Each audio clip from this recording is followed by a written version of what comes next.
Hello and welcome to IGN's semi-regular look back at some of the best racing games ever made. I am Luke Riley, joining me is Cam Shea. At this point, we're averaging one a month. Yeah, in the words of mid-90s post-grunge band Stained, it's been a while. And I know you are well up to date on your post-grunge bands from the mid-90s.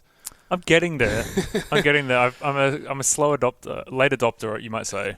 Yeah, it's I heard this band the other day called Nirvana. Weird. Yeah. Turns out there are so many other things we have to do other than playing 10, 15, 20-year-old racing games. Yeah. Weird. I thought this job was paradise. I Luke. know. But here we are, and here is the original Forza Motorsport from 2005, which we are playing because we are imminently about to get Forza Motorsport 6, and this is the 10th anniversary of this game that we are seeing the intro movie for now. Now, here's an interesting piece of information for no one but you. I never played this game when it came out. Oh, really? Didn't even own it. I bought the game that we're currently playing from Game Traders, which is, if you're not Australian, is a small second-hand games chain, for $5 at some point in the last 12 months or so to do some video content comparing the other Forza games. So yeah, that was the first time I'd ever owned the original Forza Motorsport. Back in 2005, I was working on a PlayStation magazine. B had just come off 6 months, like pretty solid playing GT4. Right. And I was already kind of addicted to Tonka Race Driver 3, which was called V8 Supercars. Tonka Race Driver 2, which is called V8 Supercars 2 down here. So I didn't really have any room in my life for another racing game. Everyone told me, "Oh, you're really gonna like this. It's really good." I'm like, "Oh, I'm sure it is, but you know, it's just kind of a GT clone, I guess. I'll see what comes of it." And by the time I played Forza 2, that decision was obviously incorrect. I should have played it, but I didn't. But when I've been playing this I played it yesterday and the other day, it's pretty remarkable to me just how many of the things that I associate with Forza now were really nailed out of the gate, which I thought is pretty interesting. One of the things that surprised me here we go, Speed Wheeze. Oh, just again. one letter. Again, just give us one more letter. Oh, they're taunting you. Yeah, it actually takes a leaf right out of the Gran Turismo book, not surprisingly, and locks most of its content away behind the progression, which is something they moved away from in the later Forza games, by just letting you go into that arcade mode and just play with any car, any track that they had, which I think is a better approach. But yeah, this Turn 10 was established in 2001 by Microsoft with the mission to build a simulation game for them. A simulation game with a vaguely Italian-sounding name that they could call their own, and this is what they did. And I honestly, it was a really, really good first effort considering. So who are these guys? What was the pedigree of people who helped start this studio? Well, some of them certainly came from like Midtown Madness and that kind of stuff. Okay. Which was from within Microsoft. Within Microsoft. That was Dice Game. And they. What was I saying? One of the things that I guess would have struck me most if I'd have played this in 2005, 6 months after Gran Turismo 4, is just how many things it does that Gran Turismo wasn't doing at the time. And I know that Forza does a lot of stuff today that Gran Turismo still doesn't do, and myself, I've tried to kind of discuss this, and a lot of fans that are sort of demanding it. We wish Gran Turismo had like a livery editor like Forza. Yeah. I mean, this has got like 3 or 4 moon buggies. But yeah, I mean, at the time, it had damage. It had. Hang on, this is a career mode. Let me back out to arcade mode. It had damage. It had Ferrari. It had Porsche. Yeah, right. It had all of this. It had a really cool visual customization editor. All of this stuff is stuff that GT wasn't doing at the time. And what about the broad selection of cars? Well, here's the thing, right? The reason I adore GT4 for a variety of reasons. One of the things it had in it was a few Australian cars, which no one else was giving us at that time.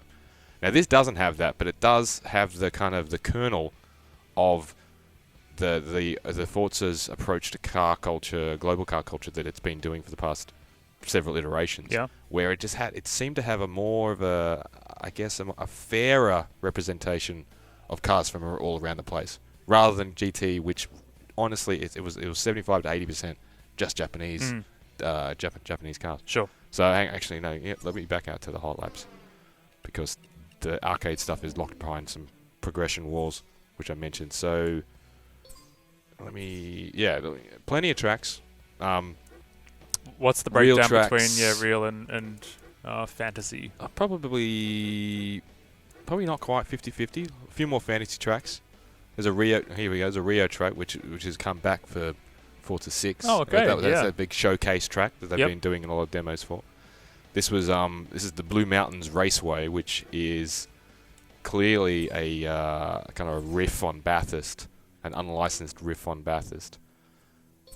But yeah, no, it's got a really good selection of cars. It's got about 230 cars. That's very respectable. Yeah.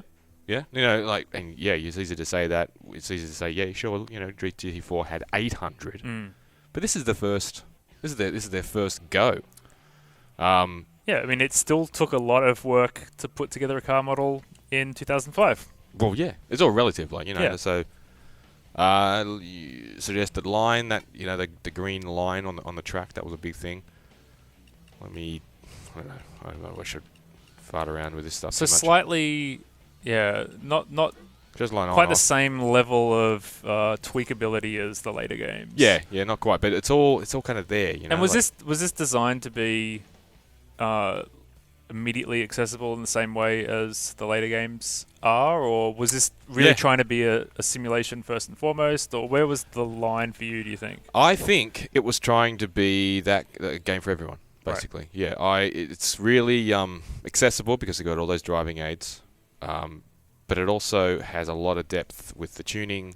It's got a lot of the right cars, I want to say, like the right cars that are attracted to the right, you know, the right kind of car people are attracted to. And what I think, you know, the graphics are obviously very dated at this point, and the sound is actually quite pretty poor. Right. But by today's standards, exceptionally poor. But I think it wouldn't have been altogether exciting back in 2005. But in terms of the handling, still it's all good.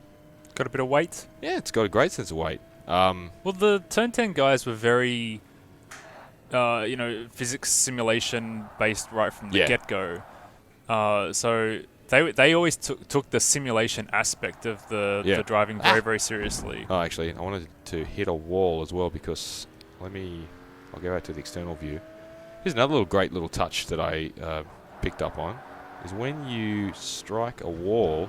Oh, you left the colour. paint. Yeah. Nice. GT wasn't doing that. Yeah. That would have made me aroused back in the day. Yep. But yeah, it's a great fit. You know, the handling's there. This is a Porsche, obviously I chose, which you still can't get in Gran Turismo. You can't get anywhere else basically except for an EA game. Yeah. But one other thing I do want to quickly show you. Let me back out of here before we wrap up. Is okay. You know this Drivatar thing, right? Where the game kind of tracks your driving behavior and it kind of builds an AI profile, and then that AI profile goes off and races on your behalf. Yep. Etc. Etc. That and this is something I noticed before, but I wanted to show you now. That started way back here on the Xbox One, the Xbox numeral 1. I just need to remember where to find it. Career mode. Train Drivatar. Here we go. What? Yeah, so what we do, right, is you can... Here's my Drivatar. His name is Drivatar. Clever. Yeah. Better than Speedweeze, I guess. Speedweeze. And what you do, which I did this yesterday, so you got to go in and you do a series of lessons to basically... I don't know. It's all the corner types are kind of separated. So the way you want to attack each style of corner. Yeah. So basically, I'll duck into the first one because it's a short track, Tsukuba, and it puts you in a certain type of car. And each different corner type you hit, like hairpin or a sweeper or so and forth, like a kink. And how well you attack that and how well you nail it gives you a rating after each corner, and then you get an average at the end of each sort of attempt, and then that gets tracked across all your attempts. I see. And so your drivatar, so to speak, has this certain abilities on certain corners. And dynamically changing as you keep updating the scores. And if you go out and you do a really poor session and you see your average drop, you can dump that data. Oh, I see. But one of the really interesting things that I picked up on is that what you can do, or what you could do back in the day, I guess you could do it now, is you can put your drivatar on some, like a memory whatever, and then take it to friends' place, and they can load that drivatar data into their own game, and they can race your drivatar. God, I hate that view. On their own Xbox numeral 1, which I thought was really neat. So that first corner doesn't count because that was a standing start. But when we go up here, you'll see a percentage. Now, depending on how well I take this corner, I'll either do it better than I usually do or worse, and it'll tell me now. Okay, so I've actually taken that corner worse than my average. Well, you're under pressure. Well, yeah. You know, I'm just trying to speak. Nobody can see, Constant but radius. I'm actually poking you while you're doing this. Like, just don't mess this up. Don't mess this up. You got your IGN's simulation racing expert. You got to look badass. Yeah. So the Weezatar has to live. Yeah, speed Weezatar. So this is a short track. I'll probably need to. It'll only take about a minute or so to do each lap. And what's the online component for this game? Well, this game, it was interesting because you could play the career mode online against real people, and it would still progress through the career mode as well. That's cool. Yeah. So yeah, it's I mean, online was always a weakness of the PS2. I don't remember playing anything online on PS2. Well, PS2 you had to get the network adapter. Yeah, the network right? adapter and all that garbage. It was like nobody's doing that.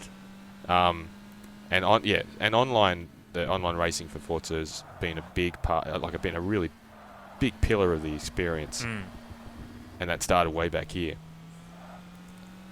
It is interesting, though, the games that were once a technical showcase, but are now, because this has dated a lot worse, I feel, than some of the other games we've looked at in this series. Yeah. But I guess it's not really about that because the features and the identity and all that stuff was there, and of course, it's going to keep pace with technical innovations as it goes. Yeah. So we're now at the point where a lot of these features have expanded out, and the Forza series looks absolutely phenomenal. You know what's dated the most, actually, and it's not something that anybody would have heard, particularly yourself, because we've got the volume down. But the crazy instrumental versions, the Junkie XL remixes of like ZZ Top. Oh, really? Yeah. They're actually, there's a certain quaintness to them 10 years on, but they're certainly not any good.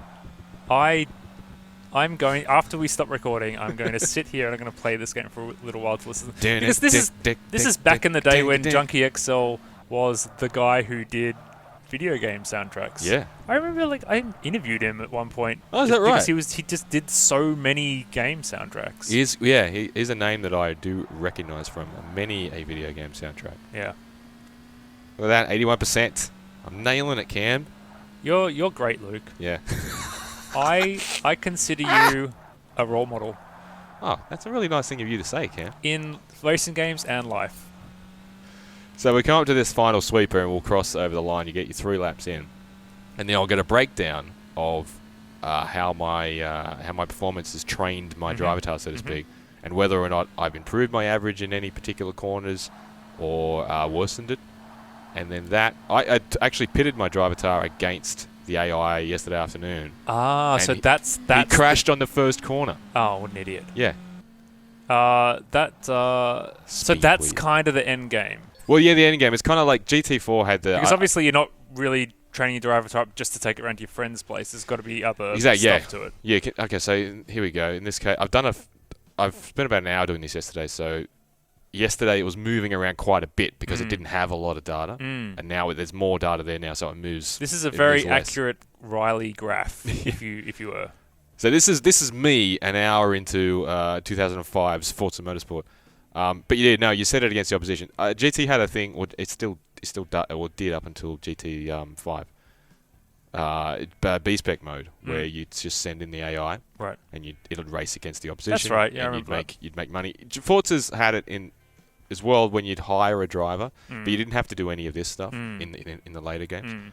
You just hire a driver, and that driver would take more cash depending on their overall skill. You didn't have to train it with this sort of level of granularity. Yeah. But there, so then you save it or you discard it, you save it, and your drivatar, so to speak, improves. So yeah, but it's funny, all those little ideas, they start.